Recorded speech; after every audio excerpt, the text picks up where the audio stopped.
against what people think, because if you've been diagnosed, you can't make an impact, you can't do anything. Well, that's not true.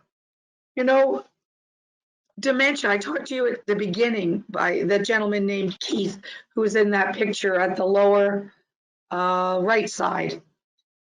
He said, dementia is a progressive disease. The symptoms or decline will not be predicted and could vary from day to day. The person living with dementia will create and present their own unique journey. And what he talked about was getting a diagnosis early when your symptoms are not as strong. And depending on the type of dementia that you have, you can notice some symptoms before others. And what his thing is that there is benefit to early diagnosis because it helps you understand what to expect, what things you need to put in place. None of us want to think that we are mortal and that we will all pass. But I think one of the things that I have learned is that we really need to be talking about things, not our own demise happening tomorrow, but being more aware and making people know how you would like things to be. You know, I laugh at myself, but one of the first things I did when COVID hit, and I have a lot of what are those underlying symptoms that could, you know, knock me out. And I was convinced at the beginning of COVID that it was gonna be over. So one of the first things that I did was I made sure my will was in place. I made sure my funeral arrangements were in place.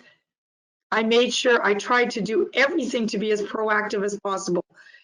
Now, I might be sounding a little bit morbid, but those are the things we all need to think about as we get older or at any stage.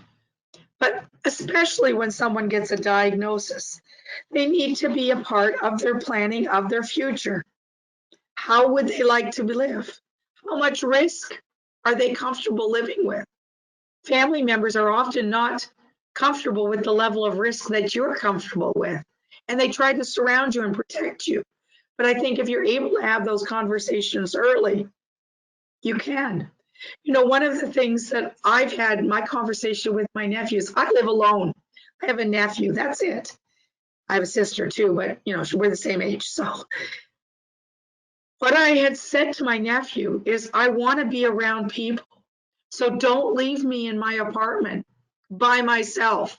If I'm saying to you, I don't want to go to nursing home, but you know that's the dementia talking, because I'm telling you right now, when I am sound mind, I want to be around people, whether it's a assisted living unit, whether it's a nursing home, I want to be around people because I know that's what I need to stay healthy.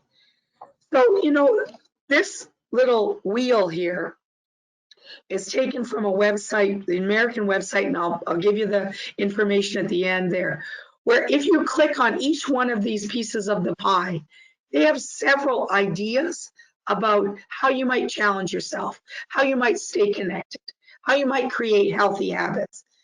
And it's based on what people who are living with the dementia have said. So so you can live well. You can live to the best of your potential.